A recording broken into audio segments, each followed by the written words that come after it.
Good evening, everybody. Yes, it is, ladies and gentlemen. Father Hines and his great band playing for you from the new Grand Terrace on Chicago's Great South Side. Get ready now for 30 minutes of Super Jive in the Father Hines style. Evening, Yeah. Gene. Hey, Chris.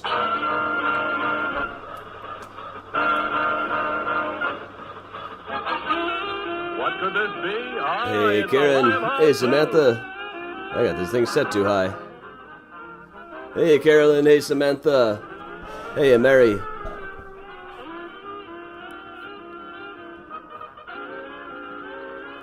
Hey, Martin and Patty and Nancy and Bat. Hey, Karen, Lisa, Dina, Marla, Sue, Debbie, Sarah. It's bouncing all over on me here. Hey, Ava. Hey, Alexandra and Jane and John. Hey, Gregory, Maria, Emily, Gina DeLisa, Geraldine. Hey, everybody. Hey, Lorena. Mike, that is one late lunch. Hey, Lorena. Hey, Octavio. Hey, Jerry in the Quad Cities. Hey, Tracy. Hey, Emmy. Hey, Becky. Evening, Rose. Hey, Leah.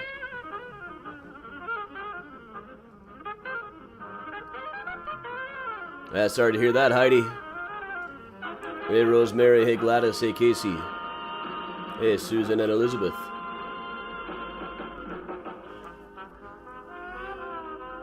Hey, Marianne. Hey, Bob. Hey, Patty. Thanks. Yeah, I'm going for the Bob Dylan in the Shadow Kingdom look, which is really the Dylan 84 look that he reprised. Hey, Deanne. Hey, Karen. Gina, that sucks. Evening, Kevin in the South Loop. In the poor, hey, Christine. Hey, Mom and Luca. Hey, Janie. Jay. I'm sorry, I read that wrong. Jay Rainey, I read as Janie. Janie, don't you lose heart if you're out there. Hey, Catherine. Hey, Jennifer. Hey, Marty. Hey, Paula. Hey, Betsy. That's what you call a powerhouse coda. Hiya, Kathleen. Earl Father Hines carries on now and presents Leroy Harris to sing. Hey, Teresa. Hey, Linda. Evening, Sean Kelly. Hey. Hey, Linda. Hey, John and Jackie. Hello, Catherine. Hello, Carla. Hey, Chris. Hey, Lorinda. Hey, Sunshine. Well, it was a pretty dull trip, really. I walked a mile for OK Tacos. I ended up writing a whole song about that, though. Hey, Bob, congrats. Hey, Megan. Hey, Andrea. Hey, Joanne and Bruce.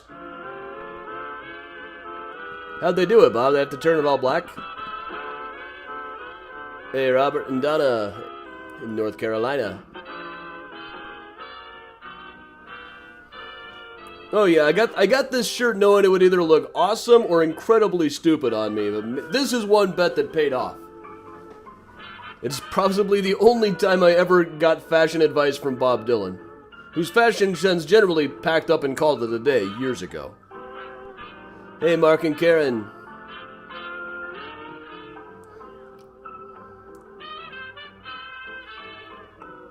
Hey, Paxton's still looking for a doppelganger down there in the South Loop. Hey, Sandy. Evening, Monica.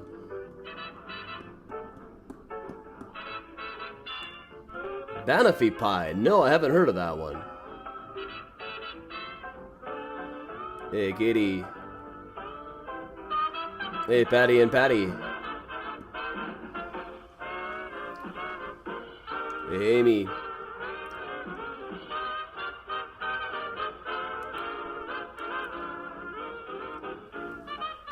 Yeah, going for the Jim Morrison look, I can see that. That's mostly leather pants and, like, almost puffy white shirts.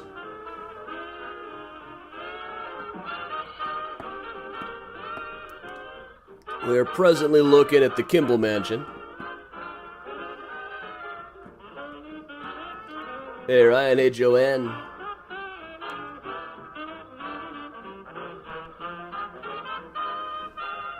No, when you're Bob Dylan, you don't have to be fashionable. He took full advantage of that, especially in the 80s. And now he tends to, like, dress like a riverboat gambler whose name is Dracula these days. For the last 20 years or so. The first time I saw him, he was wearing, like, a gold blazer.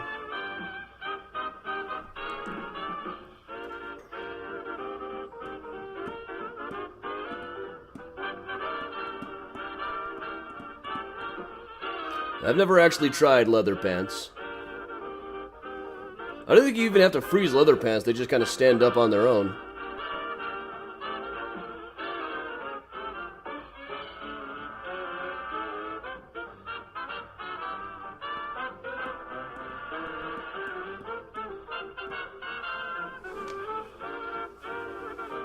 Welcome along, everybody. Been relearning this tour today, as I gotta do it in person on Sunday. That was kind of a random last-minute addition. Generally, Saturday has been in-person day. Ah, thanks, Dina. Hi, Mike C. Hey, Lori. Hey, Mary. And Crit. Ah, thanks, Clarice. Hey, Liz.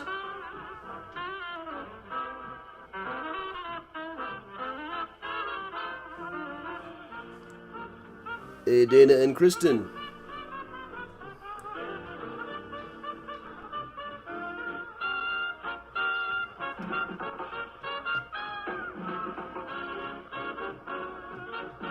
You see, Jim Morrison could pull off the puffy white shirt.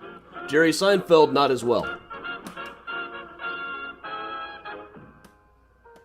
Lucy, I'm glad to hear that. Speaking of Mandy Crypt, Mandy will also be doing some events around Mystericon, for which there is now a t-shirt over on the Cafe Press page, cafepress.com/MysteriousChicago. It's Mystericon, October 1st through 3rd, 2021.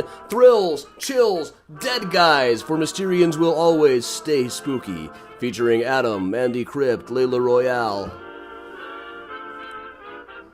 Yeah, Rodney. I live in the old Kimball Mansion. I've still got all the artwork and everything.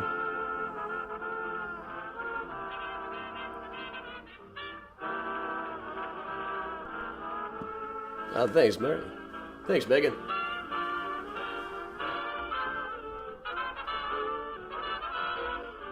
Oh yeah, I tried this on when it came in yesterday. I just had to strut around the neighborhood. I was so happy with how this looked. Hey, John. Hey, Vicky. Hey, Sarah. Hey, Linda. I can do the Jim Morrison. All right.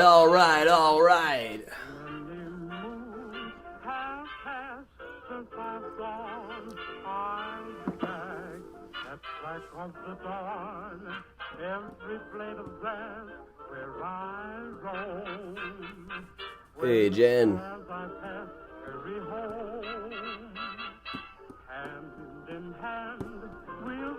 Hey, Sue.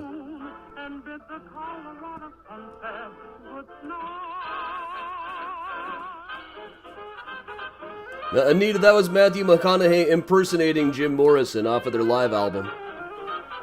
I was glad to see in that recent oral history of Dazed and Confused, he acknowledged he was just impersonating Jim Morrison with the all right. Hey, Paula, the trip was faintly dull. I got a lot of walking in, but mostly just at the airport. And then having to walk quite a ways from the hotel to get to even a decent taco place. Or a decent anything place. I didn't see a single house. I know there are people who live in Eden Prairie, Minnesota.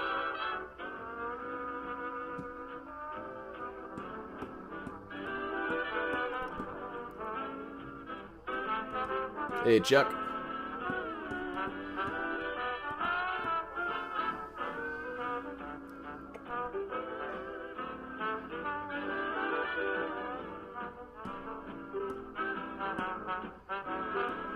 Hey, Greg. Yeah, Miles is fine. Miles has been running around and running around. I think he's back in the window now.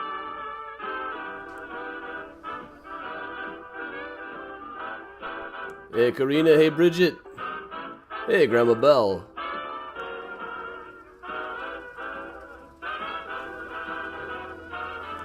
Kathy, I was just filming some talking head work for a new TV show. Alright, closing out the mail program so that won't distract me. Mona, yeah, that's a picture taken just lately. Now, the cool thing about the virtual version of this tour is you can see all the built houses that were there, and then I can show you pictures and we can kind of recreate how it used to look.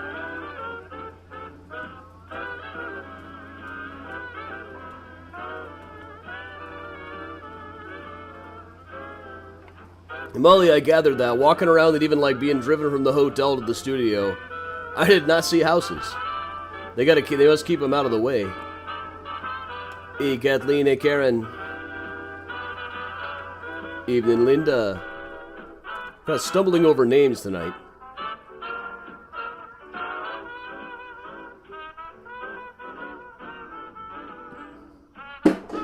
Oh, speaking of Miles. Miles. Come on, buddy.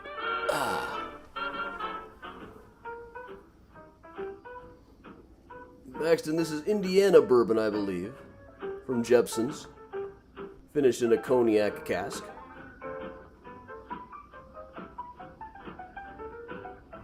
And Molly, I would have loved to spend some time in downtown Minneapolis. One story I get a lot of mileage out of is in the mid-'80s, my parents took me to Minneapolis and my aunt and uncle took us downtown to see the Punks. And I'm a 6-year-old kid from Des Moines, I don't know what a punk is, but we're walking around and suddenly I see this guy with green Liberty spikes. And I shout, "There's one!" And they kind of like hustled me away thinking he was going to get pissed off at us or something. But bro, I'm more likely I made that guy's month.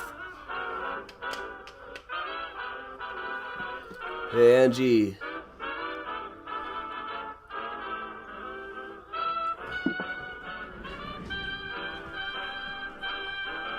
Maybe you not have to stash a basket of toys over here. Concert by Earl Father Hines and his orchestra, so now it can be told it's reaching you from the new Grand Terrace on Chicago's south side, where the couples are gaily dancing here in the cool atmosphere. Miles says hi back to Simba. Earl Father Hines. Okay, I think that's actually the stopping point here normally, music-wise.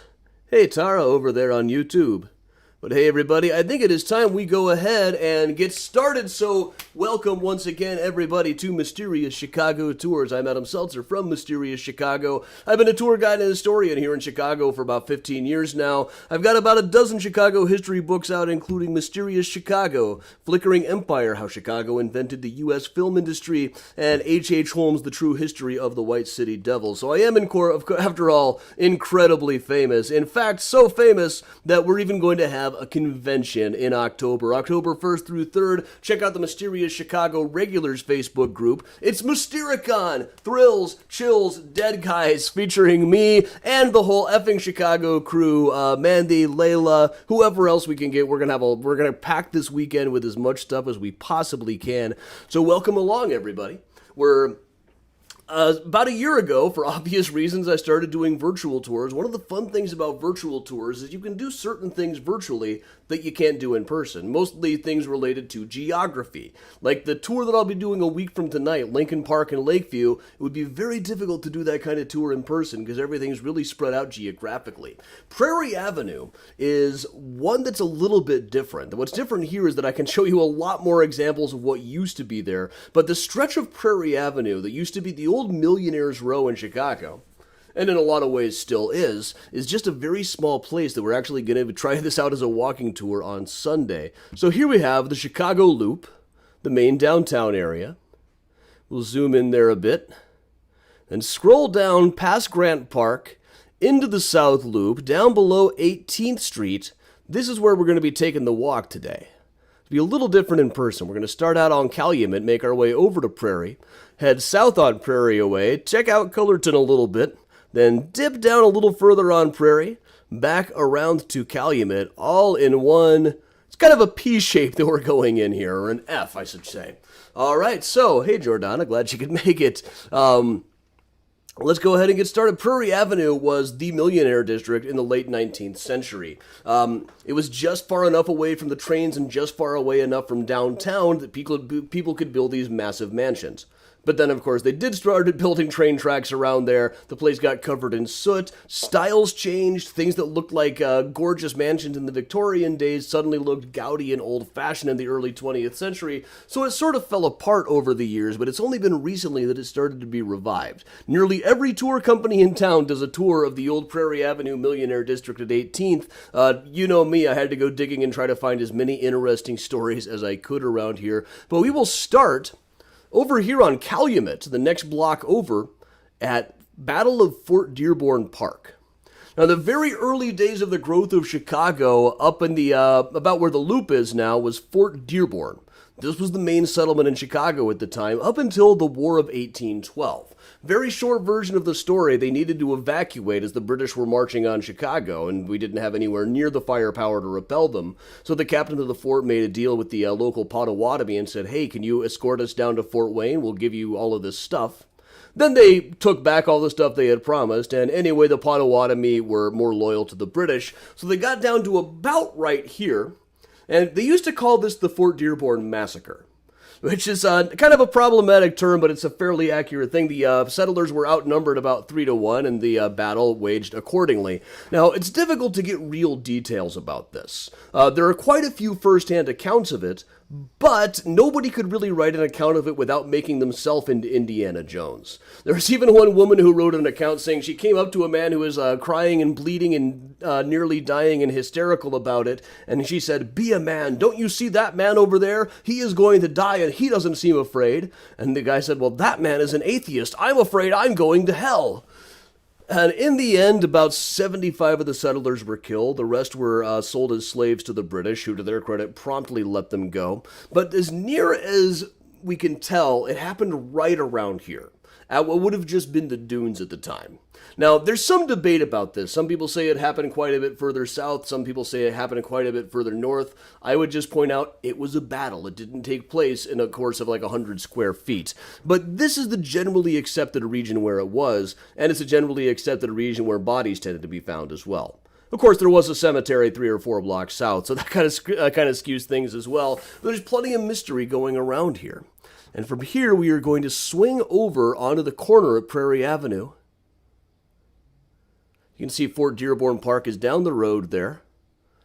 And here we have some newer buildings built on the site of what used to be there, including at 1721, right about where that triangular peak would be now, was the home of Catherine Dexter McCormick, or really the home of Wirt Dexter, her father, who was a corporate lawyer who was deeply involved in Chicago fire relief efforts. Catherine grew up in the high society scene that circulated around Prairie Avenue, but according to various accounts, she was more interested in looking around for relics of the Battle of Fort Dearborn than she was in going to these parties. She did still go to the parties, though. But then, as an adult, she was one of the first women to graduate from MIT. She even managed to change some rules and convince them to add more housing for women there, which allowed a lot more women to start attending after that. But she continued to be a part of this scene. She ended up, there's a whole other story there. She married one of the McCormick family, Stanley, who then immediately was put in an asylum. She didn't see him for about 20 years after he had been locked away. Ended up using most of his money to single-handedly fund the research behind the first birth control pill. But according to most stories, she wouldn't have had that much trouble finding relics from the Battle of Fort Dearborn, including right on the corner. At one point, you can see it was even covered by a little fence here. There was a thing they called the Massacre Tree. This was an old tree that was said to even have some bullet holes from the battle still embedded in it. Another thing, it's where you kind of have to wonder whether it was true or not. Even at the time, there was some debate whether this could have possibly been a real tree from the War of 1812. My guess is probably not exactly, but it was kind of a local landmark until it was finally wrecked in a lightning storm. And this was right outside the home of Mr. Pullman. Mr. Pullman is a constant refrain around here. You might have seen him covered last night on Mandy Crypt's Effing Chicago Talk on jerks from Chicago history. But Mr. Pullman was the guy who invented the Pullman Palace car. This was, among his other accomplishments, this was the first really luxurious train car, and it made him an absolute fortune. He ended up having his mansion built here on Prairie Avenue by the architect Solon Beeman, who also went on to build most of the town of Pullman, which is now the neighborhood of Pullman on the far south side. Which is kind of a running joke around here, is every time I go to Pullman, I end up losing stuff or my car will break down. The ghost of Pullman is always out to get me. He's always got to stick it to us working people, right? But Pullman lived around here with his family for quite some time. Then at the time of his death, that's like an interesting story, a guy came up and knocked on the door named Ferdinand Friedrich Gustav Bering, announcing that he was Pullman's son. This was a major news story for a couple of days, because it didn't seem like it was entirely impossible, except for the fact that the guy was, after a couple of minutes of talking, it was quite apparent that he was quite out of his mind, but perhaps no more so than his actual sons. Here's a picture of a couple of his sons, George Jr. and Walter Sanger Pullman. Sanger was his wife's maiden name. These two were kind of notorious little no-good-nicks. There was always a lot of scandals. They were kicked out of one school after another. They were widely despised within the schools for being such snobs. Sanger died in a riding accident in 1905. George Jr. was already dead by then of pneumonia. They had been kicked out of the Harvard School. A lot of newspaper articles about them say they were kicked out of Harvard. Really, it was the Harvard School down in the Kenwood neighborhood, which later would be the school of Leopold Loeb and Bobby Franks, the thrill killers of the 20s and their victims. When Sanger was killed in 1905 in a riding accident, there were some interesting newspaper articles that came up at the time. Things like, so this is a lesson to people such as George Pullman to raise your children better. Talk about the useless lives of rich men's sons. In fact, I think I even have some of it on here. I thought I did. Now it looks like we're just moving straight on across the street here. Now straight on across the street we have the first one that is still standing. This is the Kimball House, built for W.W. and Ava Kimball of Kimball Pianos. Also designed by Solon Beeman. At least I believe it was. There's also a lot of them here designed by a guy named Henry Ives Cobb, who will come up quite a bit. Now, Mr. Kimball did not know a thing about pianos, but one time a client who couldn't pay him in cash paid him in some leftover pianos. He resold those pianos at a big profit and thought, hey, I've got a good business opportunity going here. So this is the house that Kimball Pianos built, and his wife, Ava Kimball, like a lot of rich men's wives, became a major art collector. She was into collecting old masters. Now, according to Arthur Meeker, a neighbor, she wanted to have a complete collection of old masters, which to her meant one painting by each of the old masters.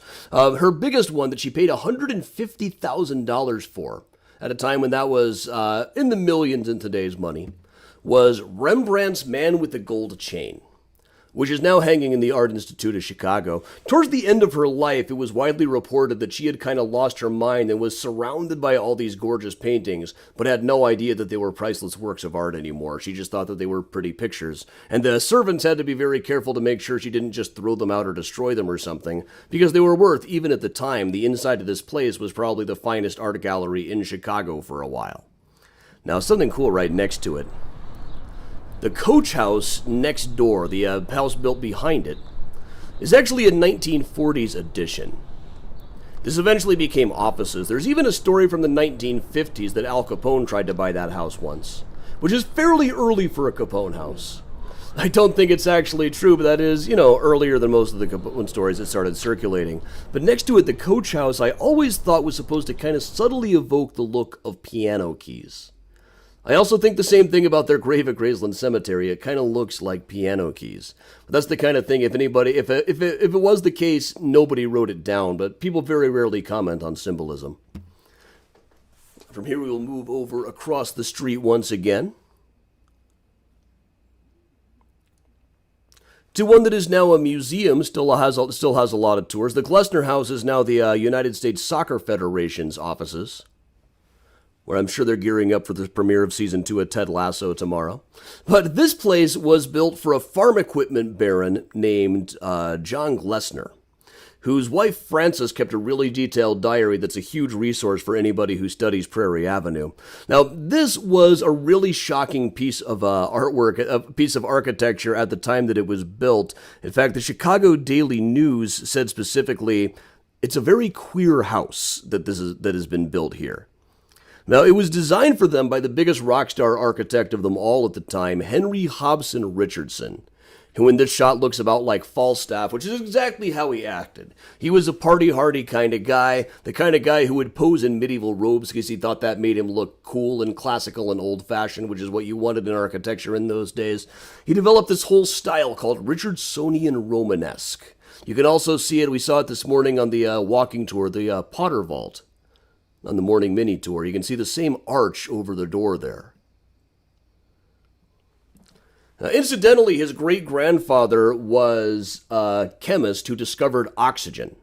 Well, he's one of several people who kind of fights for the honor of who really discovered oxygen in the 1770s. Not that it hadn't been there the whole time, but he not only is credited with that, but he definitely is the inventor of soda water, for which I salute him. I love that as soon as people discovered oxygen, the first thing they did was carbonate beverages. Still one of the better things we've come up to do with it. Inside of the house, here's the Chicago Daily News. John J. Glessner has moved into a queer-looking mansion, which the great Richardson designed at the corner of 18th and Prairie Avenue. The house, which has been taken by the untutored for a stable, a factory, and a bowling alley, the deceased architect considered one of his best works. Richardson died before it was completed. Now, among the people inside of here, John and Frances are most of their diaries are just high society stuff. Their son George took this photograph of the Massacre Tree. He was a fairly well-known photographer in his own right, especially of stuff around this neighborhood. Their daughter Frances, who would have been about 10 when this place was built, is particularly interesting. Frances Glessner Lee is sometimes known as the mother of forensics. I almost said father. That's me. Take a drink. Mother of forensics. She developed what were called nutshell studies. The early 20th century crime investigation mostly came down to detectives having a hunch and then doing whatever it took to try to prove that hunch, which in many cases involved things like trying to torture confessions out of people or threatening children that they were going to hang them if they didn't give this piece of testimony. These stories happen over and over. It's only been this month that the state of Illinois made it illegal for police officers to lie to children in interrogations. It's still legal in every other state. But she developed these things called nutshell studies where she would do precise recreations of crime scenes. This is one of her more famous examples of the 80 or so that she made. These were all meticulously arranged. There would be actual bits of food. There was actual electricity so they could actually be lighted. Each of them cost several $1,000s. The idea was that people studying forensics would study these crime scenes and look for evidence. Actual evidence, not just hunches. This is a few of them are even still in use to this day, not just even as museum pieces, but actually used for these sort of studies. Love that. She didn't end up dying in the house or anything. She moved off to where life took her. And from here we'll move just a little ways across the street. We'll take a quick spin. Be interesting doing this in person. The back and forth might not work as well. We'll have to experiment.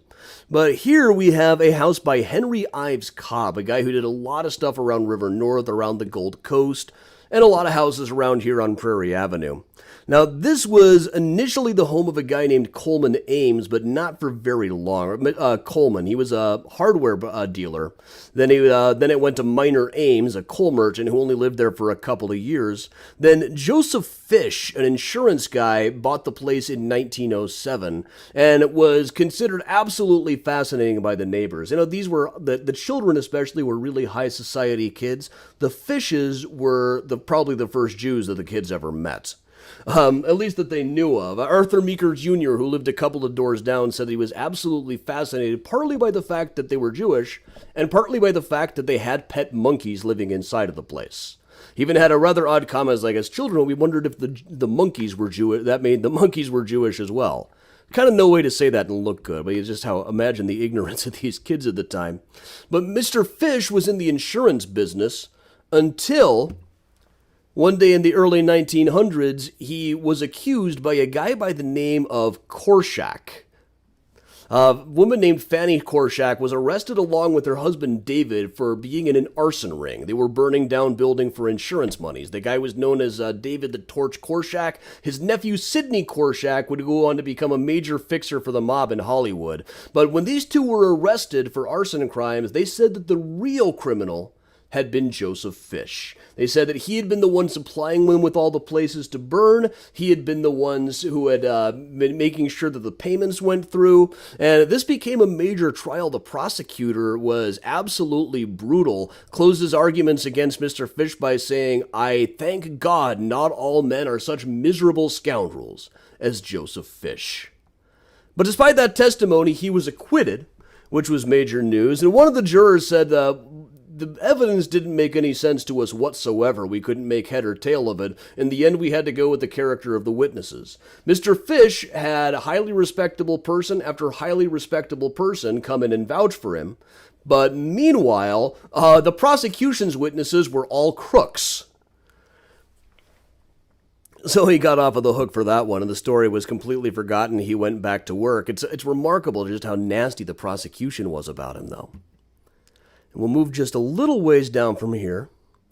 And here you can see really nothing but remodeled stuff. This was all rebuilt in the 1990s or so. But at least they made them look relatively fancy, so at least they kind of fit in around here. A lot of exposed brick. They didn't have anything postmodern. No big glass buildings or anything. But this is what it looked like before. Now right here, if you look over on the left, you can see a bit of the Coleman Ames / Joseph Fish house. And then next to that was their next door neighbor, originally the home of Joseph Sears, the guy who went on to found the suburb of Kenilworth, and then eventually bought by the Meeker family. This was a Daniel Burnham design too, one of the Daniel Burnham company.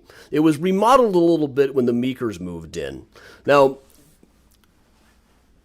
Mr. Meeker worked for like American Cottonwood. His son Arthur, though,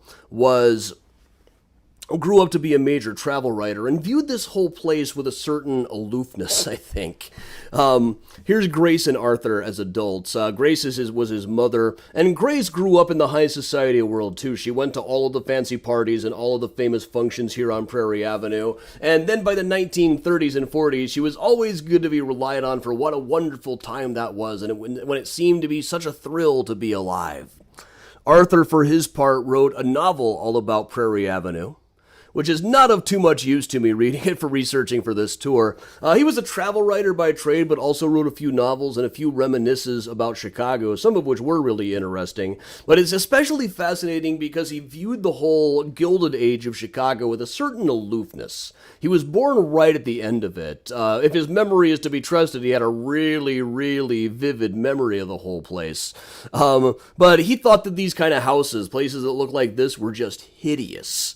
He thought that in the late 19th century, taste was at the lowest it has ever been in the United States. Very odd way to think of it now. And down the block here, you can see these turrets on the Duane House. That was the first one on the block to have electricity. It was owned by a tea company owner. From here, we'll spin across the street again.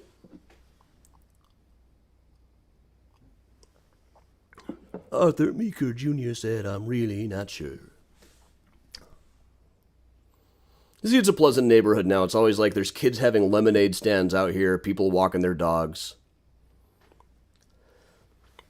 And this section over on the right would have been the home of Osborne Keith, which we'll come into a little bit more later on. Another one designed by Henry Ives Cobb. And then in the middle here, you see the oldest house in Chicago, by some metrics. Now, there's a couple of asterisks to put there. One is that it wasn't originally located right here. It was a couple of blocks north. And also that there is a house from a year earlier in Chicago. It's just not in an area that would have been Chicago at the time. But this is the Henry Clark house. Henry Clark was a hardware dealer who built this place about 2 blocks north of here in 1836. Now, he lived long enough after getting cholera in the big 1854 cholera wave that he was able to dictate that, listen, I don't want my body to be buried in the old city cemetery. That place is disgusting. I want to just be buried on my property. So, for about 15, 20 years, he was actually just buried on the lakeshore. People would walk by his grave all the time. He was eventually moved over to Graceland Cemetery. A little thing on his widow's death. Buffalo, New York, on Monday, the 9th instant, that means this month, disease of the liver, Mrs. Carolyn Clark, widow of the late Henry B. Clark, age 53. For years, they just called this place the Widow Clark's house. Now, after the Great Chicago Fire, they worried that it was too close to downtown and moved it down to the far south side. Then in 1977, they decided that they would move it again. So they hitched the whole thing up, took it apart, and moved it back up here as part of the revitalization of Prairie Avenue. They had to take off the thing up at the top there because it had to go over bridges. It had to go under bridges. And there was a whole thing about how they managed to do it. It was a really fascinating process. Some places they had to build up more roads around the L tracks to get it over the thing. Kind of an unprecedented thing at the time. But we'll move just a couple of doors down from here.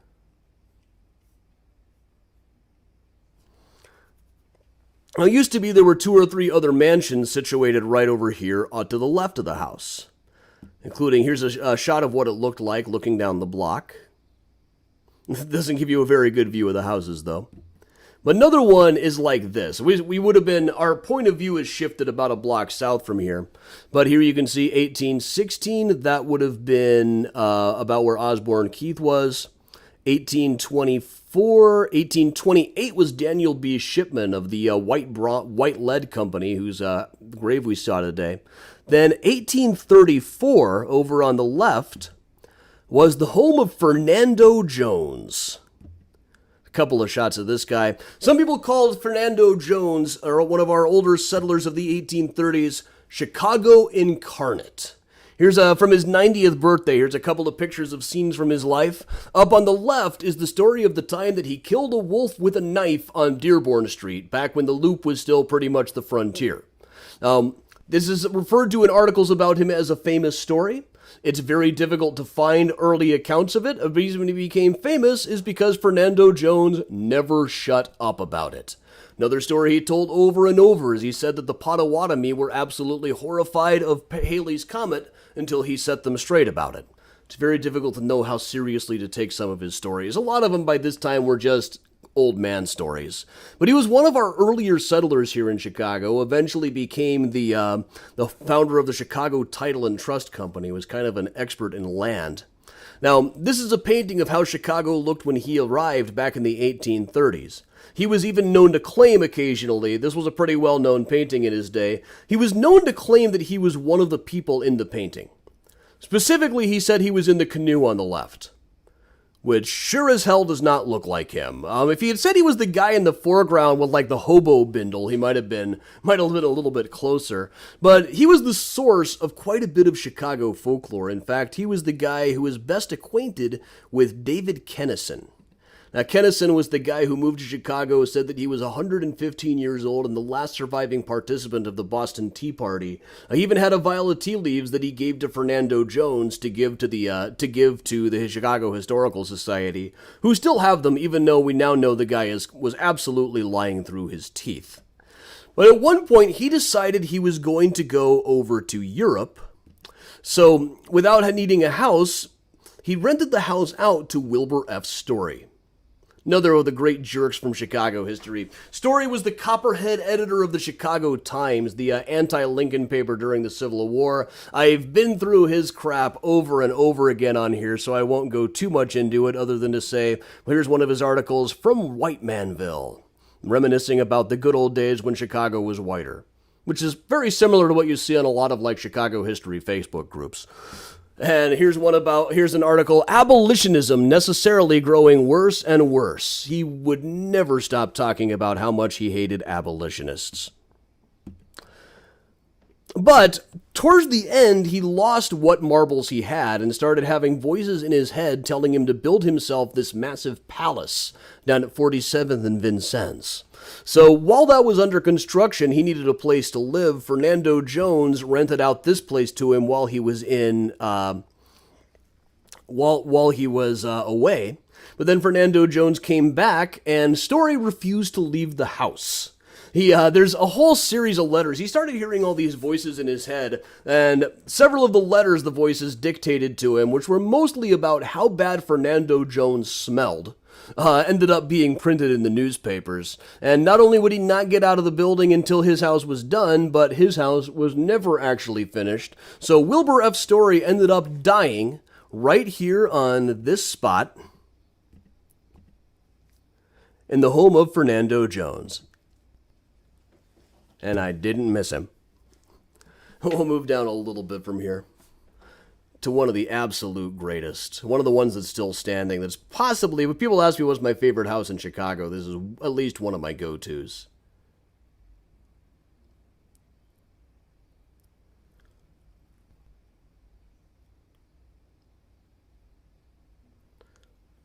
Well, first of all, over a little bit further down on the right would have been the home of Robert Alderton, the founder of the Union Stockyards.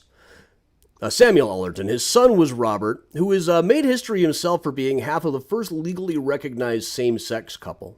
He wasn't allowed to marry his partner, but he was allowed to adopt him. And here, at 1900, is the home of Elbridge Keith. Now, Elbridge Keith was a member of the Keith brothers' fur and hat company. Osborne Keith's house was a little bit further over to the right. We already saw that one. Just to the left of Elbridge was his brother Edson Keith's house. We'll put it over there so it kind of looks about like it would have been. Now, the Keith brothers made an absolute fortune selling rabbit fur, so 3 of them had mansions on Prairie Avenue at one point. Here's a picture of it standing with Fernando Jones' house on the right and Edson Keith's house over on the left. Couldn't find too many. You can never find that many interesting stories about Elbridge. He wasn't exactly a party animal. Though I did find this one ad. Man with reference experienced as window trimmer and floor walker from Madison, Wisconsin. Jewish preferred. But Edson Keith, who lived over on the left, was another partner in the business until one day he took a walk outside of the front of the place, kept walking until he got to the lake, and went into the lake. A couple of days, the next day, no one had seen him. A search turned up his coat over on the lake shore here. And eventually his body was washed ashore. It was eventually ruled to have been a suicide during a period of temporary insanity brought on by insomnia. It's quite a headline. Edson Keith's fate. Millionaire merchant believed to have ended his life. Lake at foot of 15th Street to be dragged for his body. Last seen in demented condition by old fishermen. We'll move down just a little ways from there. And the next thing in, right in the middle of the street, there's this little park space. Now, the arch there is said to be a bit of an architectural relic from an old abandoned church, but nobody knows which church, and nobody's 100% sure that that's even true. But right behind it would have stood the mansion of Marshall Field himself. Now, Marshall Field, this was designed by Richard Hunt, the same guy who designed the base of the Statue of Liberty, this house was. Here's a bit of a close-up of it. And a portrait of Marshall himself, looking very dour. This is actually an excellent portrait of Marshall Field. It captures his entire personality. I'll let you make of that what you will. But in an uncharacteristic move as a young man, he did meet a woman and fall in love, a woman by the name of Nanny Field, who bore him a couple of children. And while they were living in this house on Prairie Avenue, they famously threw a thing called the Mikado Ball. Now, this was a party for their children based on Gilbert and Sullivan's opera, The Mikado. People came in Japanese costumes. This is Alice Keith right here, who is Edson's daughter, or Osborne's daughter, along with Florence Otis and Ethel Field, I believe. But it was reported at the time that the party cost something like $75,000 to throw. Other newspapers said no, it was more like $5,000 to $15,000, which still, at the time, you look at how many of Marshall Field's employees were making a couple of bucks a week. You can do the math as to just how long it would have taken them to be able to pay for just this one party themselves. It's really rather nuts. It was said that they spend over $1,000 just on photography, which I can't exactly believe because you can't really find good photographs of this. This one's about as good as it gets, but it was a widely remembered thing. People like Catherine Dexter McCormick and Grace Murray Meeker were still reminiscing about it decades and decades after the fact. But at the time that this happened, Marshall was already carrying on an affair with Delia Caton, who lived in the house behind his over on Calumet. There's always been rumors that there was a tunnel. And this was known to everybody in the neighborhood. Grace told Arthur about it and said, oh, we don't think anything about it. But it had been going on for years and years at the time that Nanny Field died. Though Delia was still married to Arthur Caton, who lived back behind him. They had to wait for him to die before they actually got married. So, a divorce in those days was not only kind of a scandal in high society, but just the sheer amount of paperwork and difficulty it could have brought up. It was best everybody just kind of decided, and everybody seems to have been aware of this, including the other spouses, that it was best just to let it carry on as it was. Now, at the time, the Prairie Avenue set went through a lot of different phases and fads as to what was popular at the time. For a while, the big thing was having pretend fox hunts, where they would ride around on hobby horses pretending they were hunting for a fox. This is from the Police Gazette with this terrific caption, "The way they do it in Chicago." Yep, that's the way we do it in Chicago, all right. But just a block or so down, when Marshall Field Jr., for whom that party was thrown, grew up, he built himself his own mansion, designed by Solon Beeman, and that would be that red brick one right here, which is currently broken into 6 very spacious townhouses. At the time, it was just one person's mansion. But he married a woman named Albertine Huck, whose father was the brewer John Huck. Of his 3 daughters, one married a count, one married a duke, and the other married Marshall Field Jr. They did very well for themselves. But Marshall Field Jr. himself became the subject of one of Chicago's greatest mysteries. In 1905, a butler came into one of the rooms here and found Marshall lying there bleeding of a gunshot wound. Now, the official story was that it had been accidental. They said that he had been cleaning a pistol to take hunting in Wisconsin, and while he was cleaning it went off, the old story. But the story everybody heard was that he had actually, in fact, been at the Everleigh Club and gotten into a fight with one of the bouncers. Of all of the houses of ill repute, the Everleigh Club was the one that had the best reputation. Its clientele included actual royalty, and it wasn't that far of a walk away from here. In fact, here's a time lapse of the hike from Marshall Field Jr.'s mansion to the Everleigh Club site. And we'll see some of these other houses in a minute.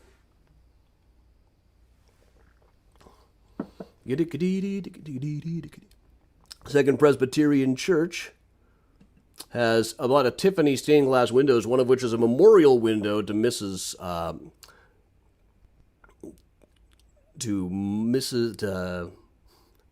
some connection to Pullman. I'm spaced on exactly how it works. Like Mrs. Pullman's mother-in-law.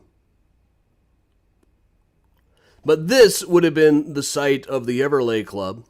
And just when I walked down there to film this, I did find a pair of underpants lying on the floor, or on the cement, which makes sense.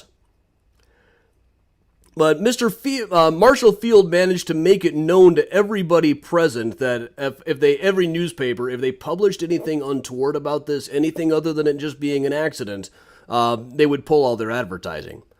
But the Chicago American, as seen here, already didn't get his advertising, so they just published everything. They published pictures of the pistol, they had an interview with the butler, they interviewed the guy who had sold him the weapon, and generally their sense was that you couldn't possibly accidentally shoot this thing. It had a safety catch on it. So after he died, and a few months later Marshall himself died, newspapers started referring to Marshall III as the most interesting boy in the world. because he was now heir to a massive fortune, though most of it he wouldn't inherit until well into adulthood. He went on to serve in World War I and later said, well, I happen to inherit a great deal of money, but if I can't earn my 3 squares a day, then what am I even doing? Later on, he ended up buying a newspaper that was so fiercely independent they wouldn't even take advertising, at least at first. But from here, we're going a little bit overtime today. Hope you guys don't mind. Let me redo that one. Now here's kind of a quick version. We already passed these on the way to the Everleigh Club, some of these houses. These 3 houses on Cullerton, which would have been 20th Street on the grid. See, on the left here, we've got 217, 215, and then 213. 213 on the right was the Charles Purdy House, or supposedly is known as the Charles Purdy House, though some of my data indicates that that was really the place next door.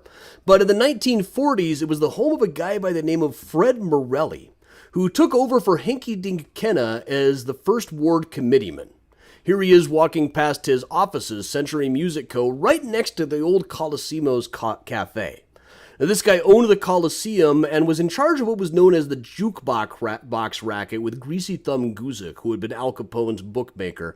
Now, really, what this meant is that if you operated an establishment that had a jukebox in it, you had to buy it from Fred Morelli. And meanwhile, the fight over who got their records put into these jukeboxes involved a lot of bribery. It involved a lot of scandal. Here's Mike Royko decides it. The new First Ward political boss will be Fred Morelli, who was a protege of the Big Vice operator and later got into the jukebox business. The First Ward was his juke territory. You didn't have to get a jukebox from Morelli if you didn't want to. Not at all. You could provide your customers canary music instead. And this was a lucrative business, and it did get violent occasionally. There were even times when people got killed over the fight to get their music into jukeboxes. Over on the left-hand side at 217, 215, the one in the middle, I couldn't find a lot of really good stuff. There was just one guy who got arrested there for contributing to the delinquency of a minor one time. There's not a lot of details on it. But 217 on the left was the home at one point of J.J. and May M. Gibson, who came to Chicago, who moved into the house in 1905, but they had moved to Chicago to work at the World's Fair, where they were the official photographers. Or they ran a photography studio there. They took pictures of all the people who were on exhibits, a lot of the official portraits, and a lot of IDs, like photo IDs at a time when that was still a pretty new thing for employees. But then JJ died. May continued to take photos for a while, but then she got all tangled up in a love triangle. Now, there was this guy that she was working with. This guy's wife sued her for stealing her husband's affections. And she said in court, come on, it was just business, but the wife won $3,500. But then it turned out that she had been engaged to the guy. Then when he left her before marrying her, she sued him for breach of promise for quite a bit more money. Apparently he was awful. He used to beat her son. He was tearing up promissory notes that he had written to her. By then she would have been living a few blocks away from here over at Calumet. But later on, May Gibson founded a group called the Association of 93ers. This was people who remembered working at the World's Fair. There's a note that she has from it. I have always found Chicagoans considerate, and I have been dealing with the Chicago public since the dedication of the World's Fair of 1893. I was the official portrait photographer at that great and beautiful exhibition. For decades, she organized reunion meetings to talk about how great that fair had been. Let's move down a little bit. I'm going way over time tonight, which bodes well for me being able to make this a full-length walking tour in the end. I think we can do. We'll skip around and get back onto Prairie Avenue here for a bit.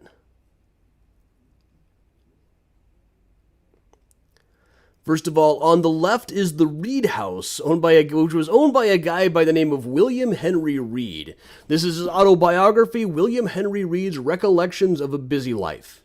It is perhaps the most boring autobiography I have ever read. It's really, he just kind of rattles off what the news items were in any given year. It's like reading We Didn't Start the Fire, only without the catchy melody and irresistible chorus. He mentions that he was named because the day he was born, his parents heard that William Henry Harrison had won the presidential election, and that is the most interesting thing that he ever did. Later, he formed a drug business partnership with Peter Van Schack, but retired about 7 years before the Van Schacks got swindled by H.H. Holmes, the Devil in the White City guy. At that point, he became a banker, and the whole last half of his book is just banking records and transactions. He believed in the virtues of patience, prudence, perseverance, persistence, and plotting. I would say mostly plodding along in the form of his autobiography. But just next door to him is the Harriet Reese House by Henry Ives Cobb, who we've spoken about a couple of times. 1888, built for Harriet Reese, the wife of a realtor. The house was originally down at 22nd Street. It was relocated, and below 22nd Street to the Prairie Avenue Society Group might have been the other side of the world at the time. But in 1892, it was sold to Edson Keith Jr. His daughter Catherine would have grown up in the place. Catherine Keith ended up marrying a guy named David Adler, who was an architect. He did things like the Attic Club within the Field building for Graham Anderson, Probst and White. This is now the Bank of America building. Catherine became a novelist herself. She wrote one book called The Girl, which you can get on Google Books, and one called The Crystal Icicle. That's quite a bit harder to get your hands on. But it was a novel of Chicago, so I'm kind of interested in finding that one. But unfortunately, she died young. She was killed in an automobile accident while they were driving around overseas. Now, eventually, their house became the Prairie Cafe. They turned it into a restaurant for a while, until finally moving it down. Now, what we're talking about here, just to the right of this is what the street to the right would have looked like if we moved our perspective down a few blocks. But this was a home built by Mrs. H.O. Stone. Now, H.O. Stone came to Chicago in the 1830s, became a mortgage guy. At the time, he arrived literally wearing buckskins. And he's fairly well known around here. He comes up on my tours quite a bit. He was the guy who, when he was about 40, went back to his hometown in upstate New York and met 16-year-old Frances Pierce and married her. When she died of tuberculosis not long after, he commissioned this statue, which is at Rose Hill Cemetery. It was the Old City Cemetery before, now it's up at Rose Hill. But he went back, after she died and after an appropriate amount of grieving, he went back to upstate New York and married another 16-year-old.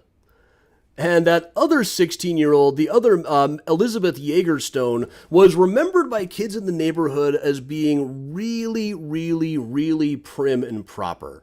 Believed in perfect harmony, couldn't bear an unpleasant word about anybody. Seldom was heard a discouraging word around her.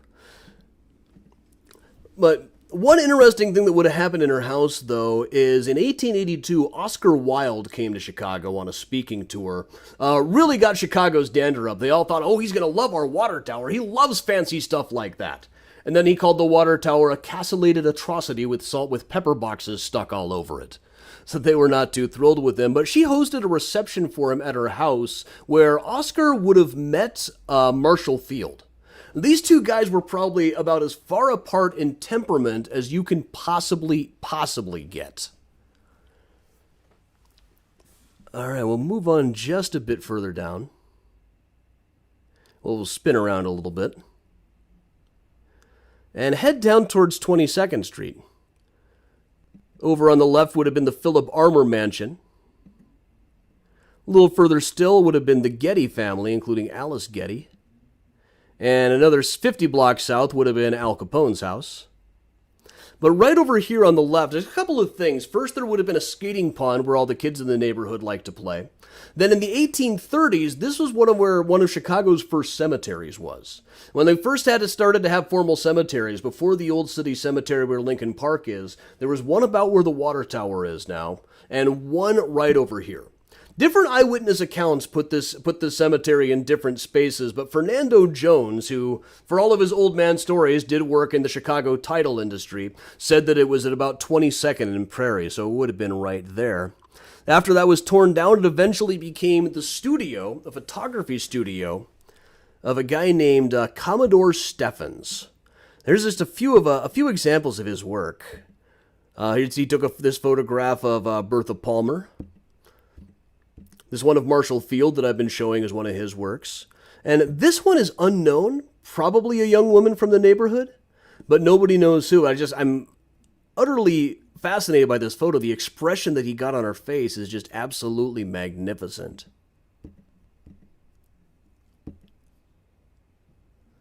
We'll zip back from there a little bit. Heading back up and taking a left to head over to Calumet. First, you've got the R.R. Donnelly building from the 1920s. And this is what it looked like when it was being built. There were still a lot of mansions over in this space where the parking area is right now. Those are all gone now.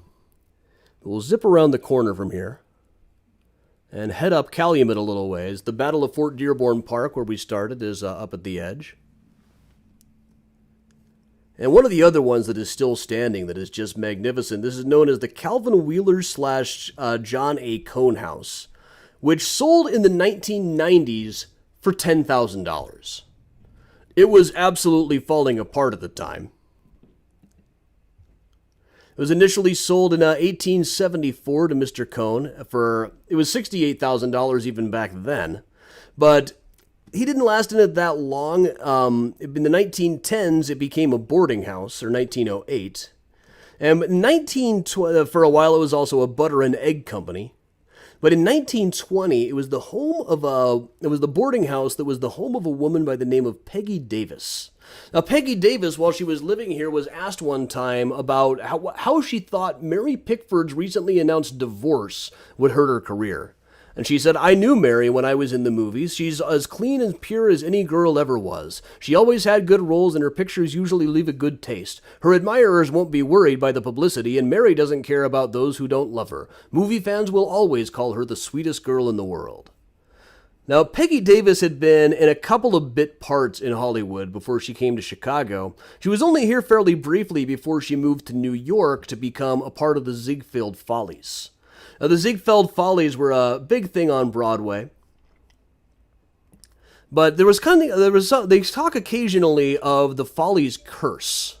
There's quite a number of young women who were in the Follies ended up coming to no good end, including Peggy herself.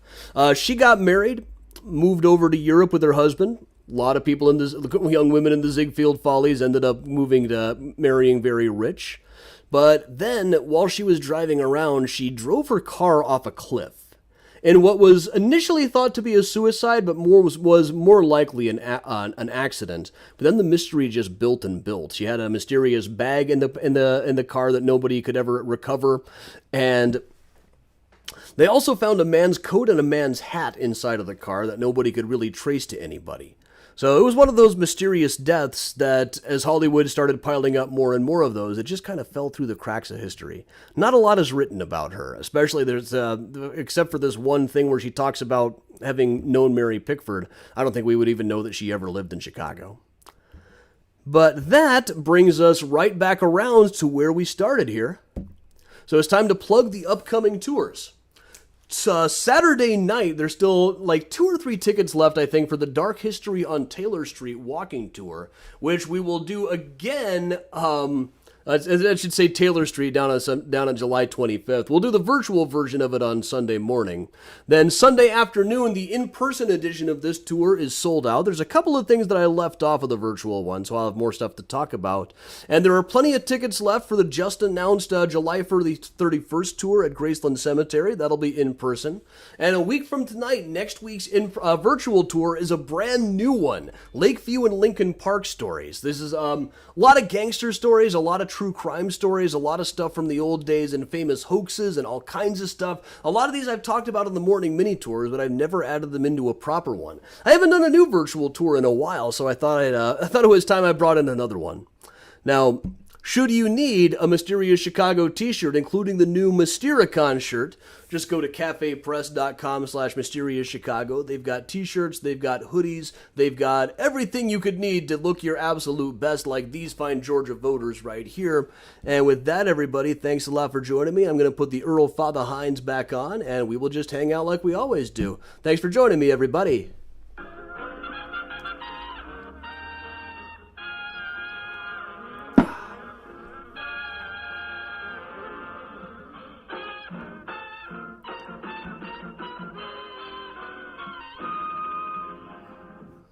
That's what you call a powerhouse coda.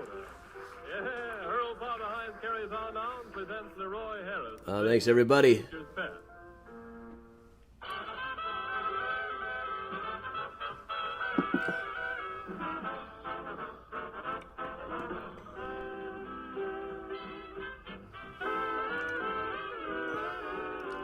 Megan, if you just got a cat, they'll want some alone time anyway.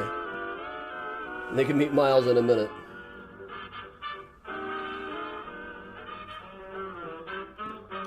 Aviva, it will be meeting outside the Bird and Spoke.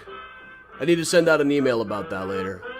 I think it initially said in the I forgot to change it from the previous tour that it said the meeting at Hull House. That's where Taylor Street meets on Saturday.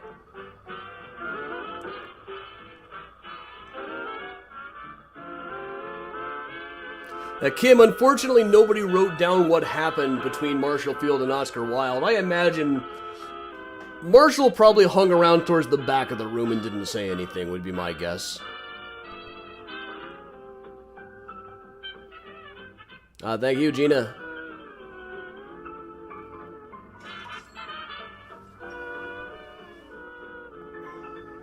Me in buckskin underpants. Those do not sound comfortable.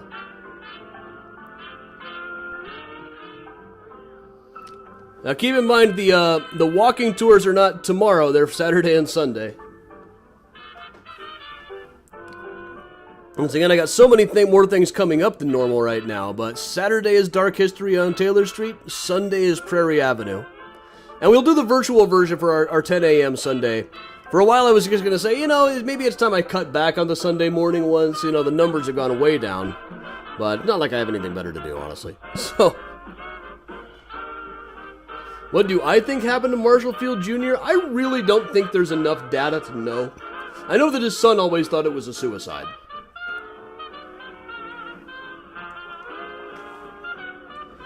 That's worth bringing up. I'm going to wipe this down a little.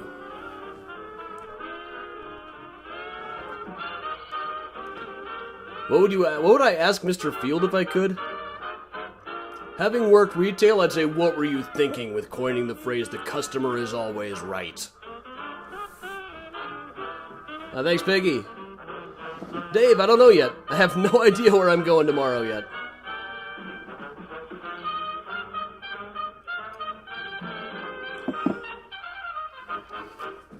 Give our faithful seat a slap and carry on in jive. Hi-ho, Silver!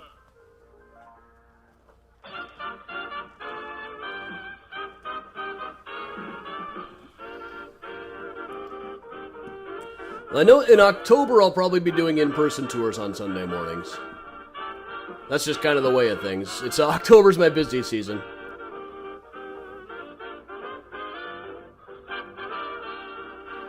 In Octavia, most of the really iconic and famous people's mansions got demolished over the years, partly just because they were too big to keep up.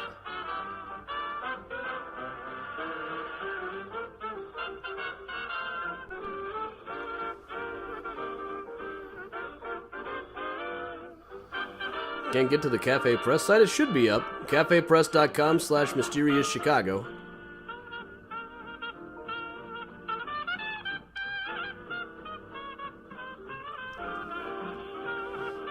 Joanne, there was definitely some Pullman on that tour.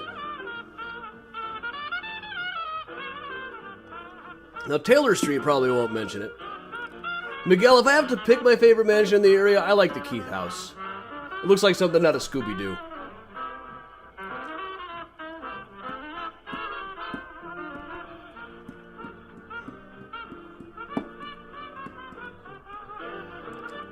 Plans for Halloween night? That's thinking too far ahead for me right now. Right now, with everything being so crazy, I'm just trying to keep things a week at a time.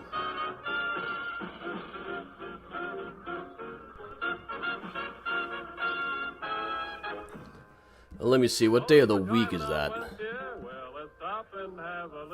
Okay, well, I definitely am on the books for Graceland tours on Halloween. The nighttime I don't know about yet. Thanks, Eleanor.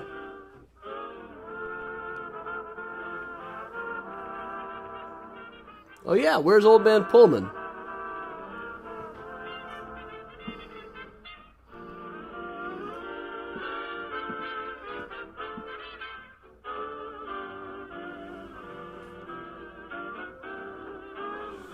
Where'd Miles go? Oh, there's Miles. Miles is sitting in one of his boxes down here. I don't know if you can see him just here. There we go. He likes boxes that aren't quite big enough for him the best.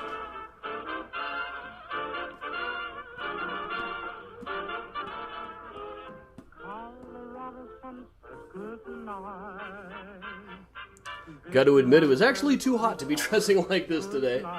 But I'm so pleased with how this outfit looked that I just had to wear it.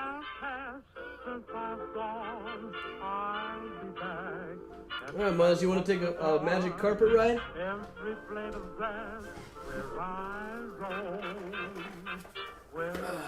Come say hi to all your fans, Miles. There's a new kitten out there, I hear. No, not the new kitten who's going to move in here next month. But there's somebody out there with a new kitten, so you better say hi.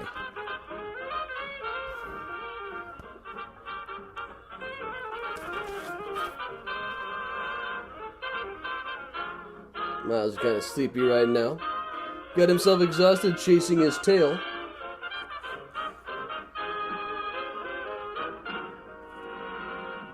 With a bow to Leroy Harris for the words, we turn on now to the next tune. Earl Father Hines gives us a bit of jive under the general heading of So Help Me. Well, I'm just copying the Bob Dylan 1984 look that he reprised over the weekend.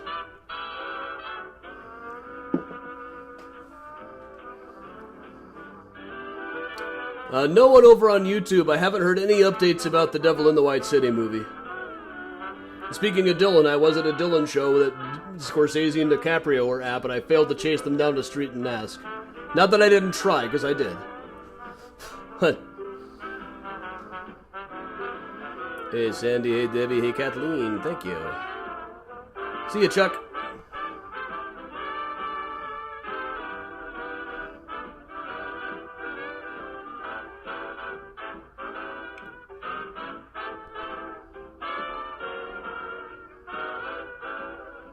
Seltzer caddy for your shower? I've heard of shower beer. I tried the shower beer one time. I didn't like it. I just felt like I was going to get soap in the beer.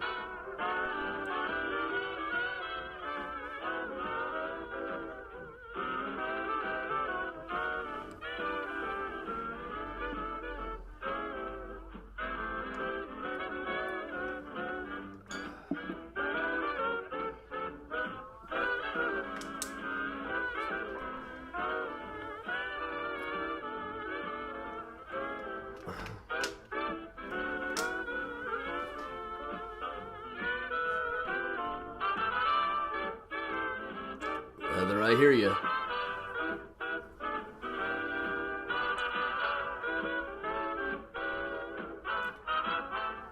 Yeah, shower beer was one of those things the internet told you to do for a while. Along with, like, drinking coffee out of a bell pepper. Which I did because the internet told me to, and that was pretty cool.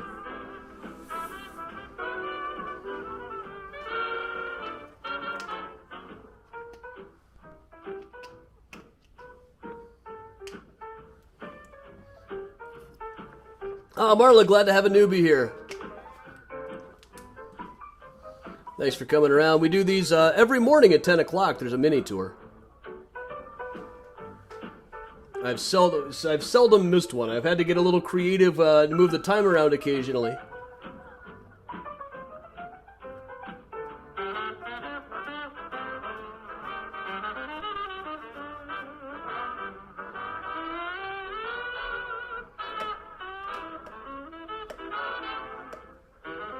Mustard on a watermelon, I might be willing to try it. Did you see the mac and cheese flavored ice cream? It's like Kraft mac and cheese flavored ice cream. That's one of them where, like, if somebody offered me, I'm like, you know what, fuck you too. Now, I've heard of goat cheese flavored ice cream. Goat cheese flavor with cherries in it. Jenny's does one of those now and then. That sounds good. Miguel, I was traveling Monday and Tuesday. Had to go do some filming in Minnesota.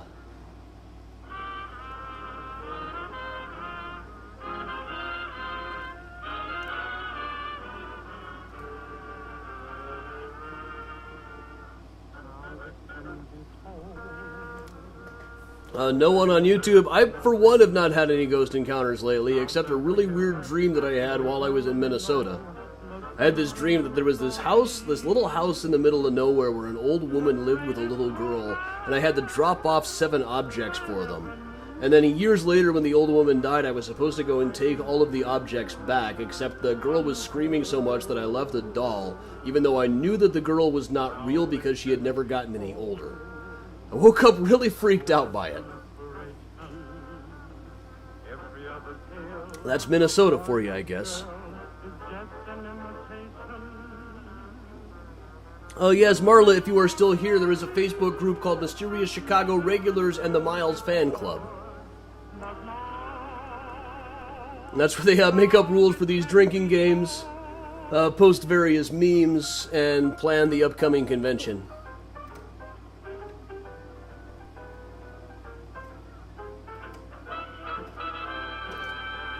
The lobster ice cream, I could see that working, but it probably wouldn't.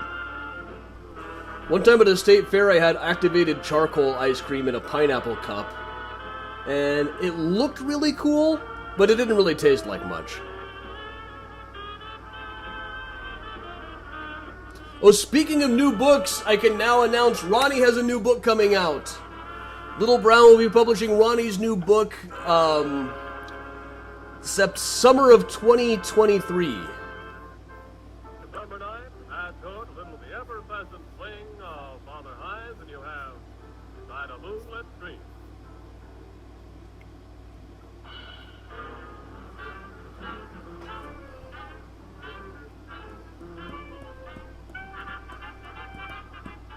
Softly, the tropic breeze is blowing, rise with love like glowing, beside a moonlit stream. Faintly, the waterfall is singing, loving arms are clinging, beside a moonlit stream. Yeah, the new one is not a sequel to her previous one, but it's set in the same world. Beating so fast, if this is only a dream, then why can it last? Yeah, she hadn't even told me the title. It just got announced it as a... What was that title again, Ronnie? That you are mine completely, beside a moonlit stream.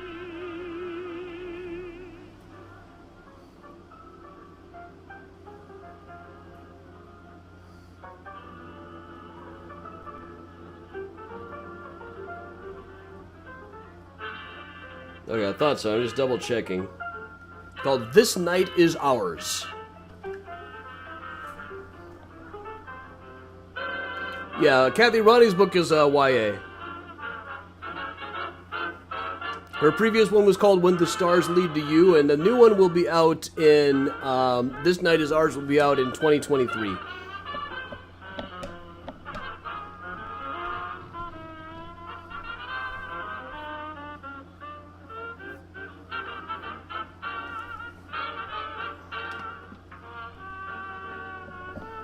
Yeah, she hadn't even told me what the title was. She doesn't, she's superstitious about her books. I knew she had the deal a couple of months ago, but it didn't get announced until today.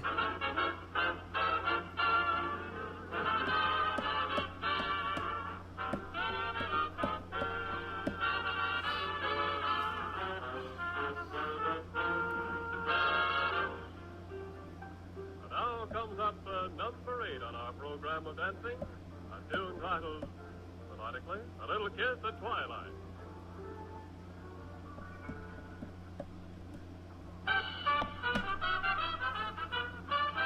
Yeah, publishing is a slow business, so yeah, it's another 2 years before it'll be out. And that's if it doesn't get delayed, which books tend to do. Speaking of, no, I don't have any updates on the Graceland book.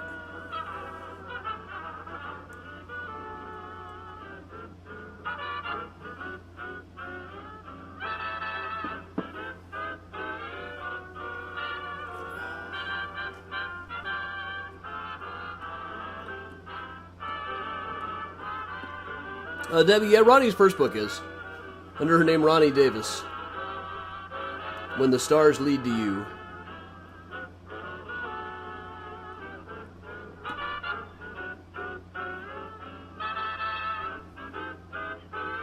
Miles is still hanging in his chair. Are any of Ronnie's books in the library? Depends on which library. I don't know. My years as a young adult novelist left me with a really distinct distaste for books just in general.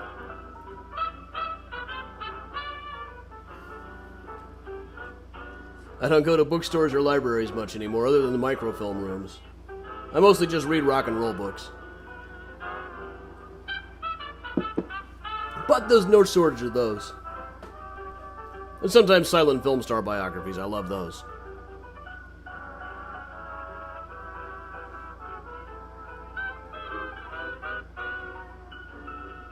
Yeah, I was just thinking I should probably email University of Illinois Press about the Graceland book. I feel like I need to make more of a pest of myself out of that.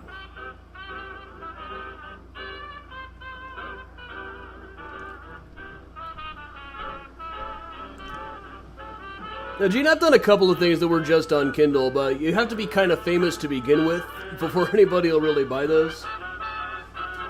So, you hear all these stories about people selling thousands and thousands of copies on Kindle. A more typical situation is you sell dozens of copies.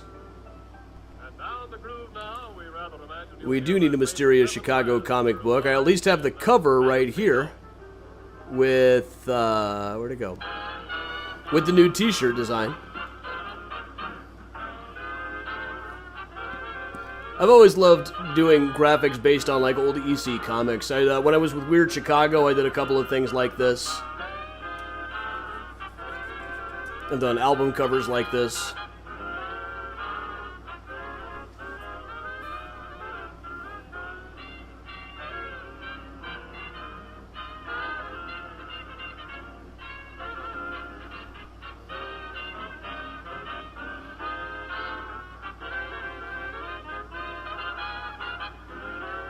Oh yeah, Gary, you'll see like descriptions of it. It looks like Prairie Avenue looks like a smile with most of the teeth punched out from back in the 70s.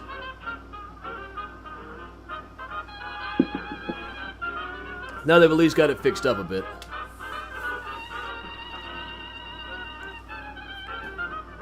Well, Miles is in the cover. He's up in the logo there.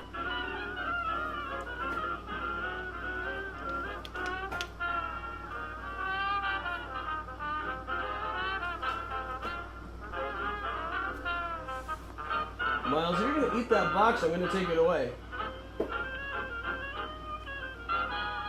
I will. No, I'm going to get you out of there. You're going to eat it. That's not food. We have lots of good food here.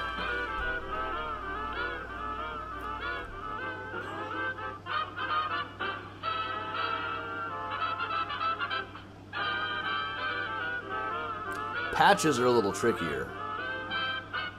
But yeah, it would make, the logo would make a great patch.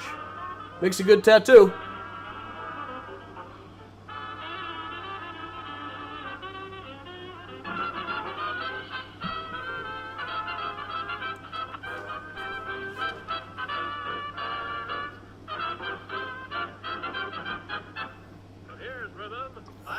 Rico Bendis, I think I have.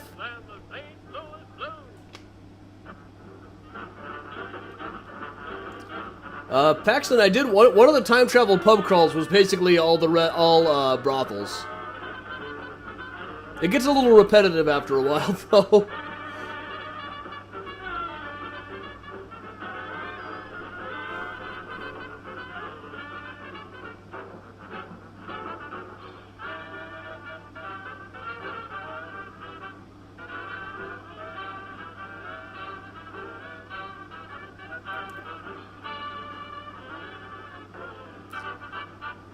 Are EC Comics digitized any place? I'd love to get some old, like, Tales from the Crypt comics.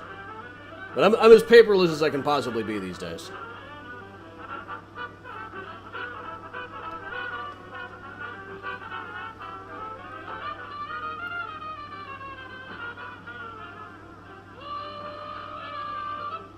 And just now and then in the 90s, they'd put out, like, a reprint of a couple of issues, and I always loved them.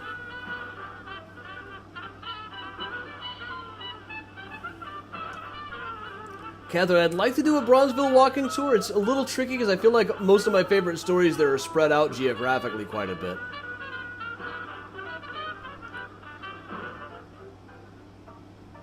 Gary, I think I have. I think I had a steak sandwich there one time. I might be confusing it with another place that's south of Chinatown.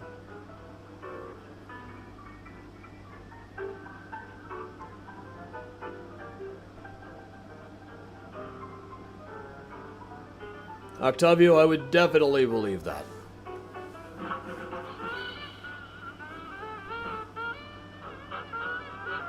Now, the breaded steak sandwich, if it's the place I'm thinking of, is not only awesome, but you can get like 9 meals out of one of them.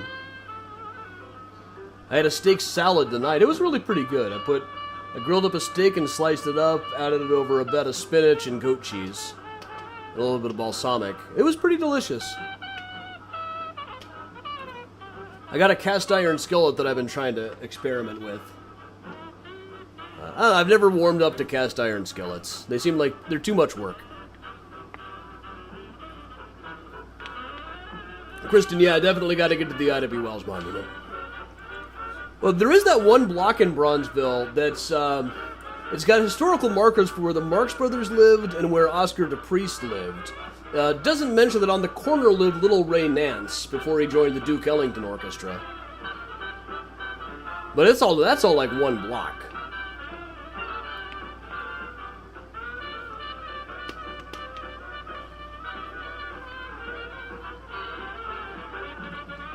Yeah, the Prairie Avenue one this Sunday will be the first experiment with taking one that it was a virtual tour first and trying it as a walking tour. I mean, like the Graceland Underground Railroad tour started out virtual, but I know Graceland well enough that I was pretty sure we could pull that one off. Well, Gary, if I put a cast iron thing in the dishwasher, it would probably like fall right through.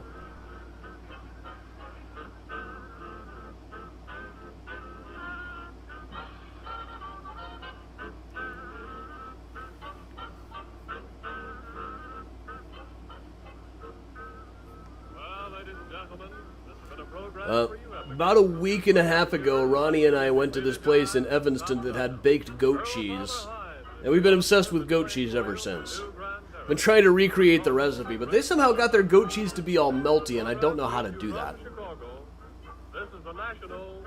Hebrew Brantley and the Bronzeville Marianos. I don't know, but that's worth looking up.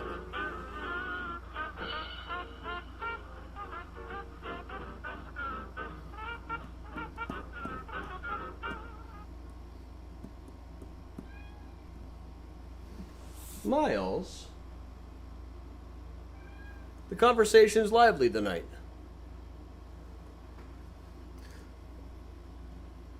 The place in Evanston was called Demi.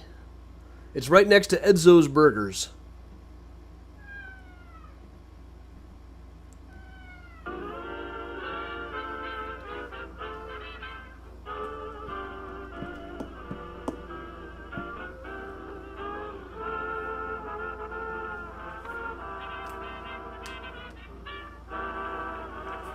Well, no, the cast iron is too heavy to put in the dishwasher anyway. Even if it was a good idea. More likely I'd have to put it in, like, the washing machine. Even then it would bang it all up.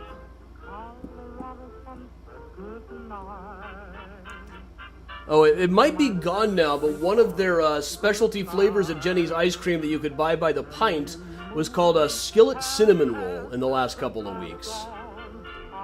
And it was so good. I splurged on a pint of it. It was a birthday present from Ronnie.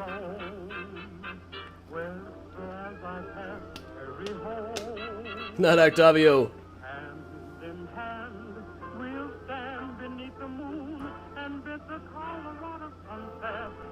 Monica mentions the moon just as the band sings about. We'll stand beneath the moon.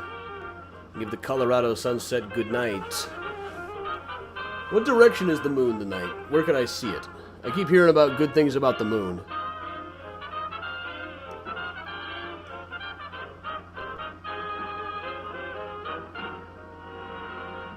With a bow to Leroy Harris for the words, we turn on now to the next tune. Earl Father Hines gives us a bit of jive under the general heading of So Help Me.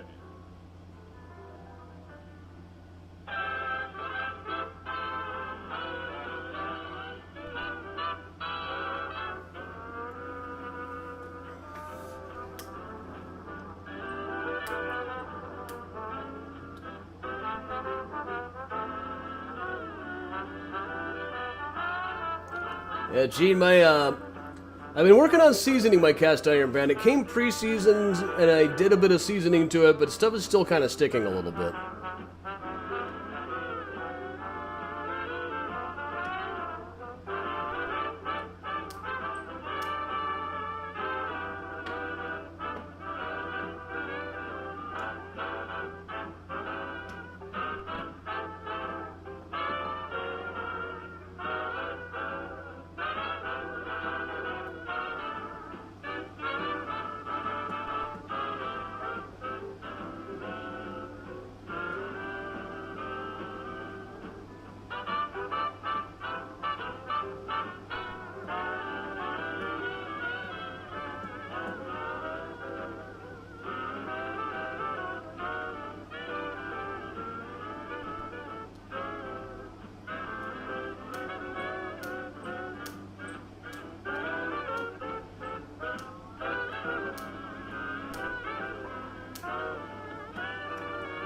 I am finding there's a wide range of cast iron opinions in the world. A vibrant community.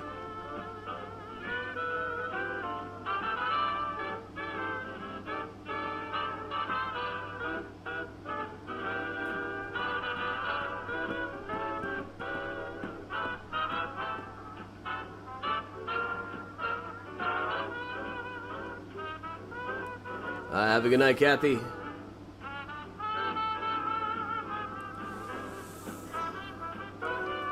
Okay, if I walk out into the park, I'm sure I'll be able to see. Sure, I'll be able to see it.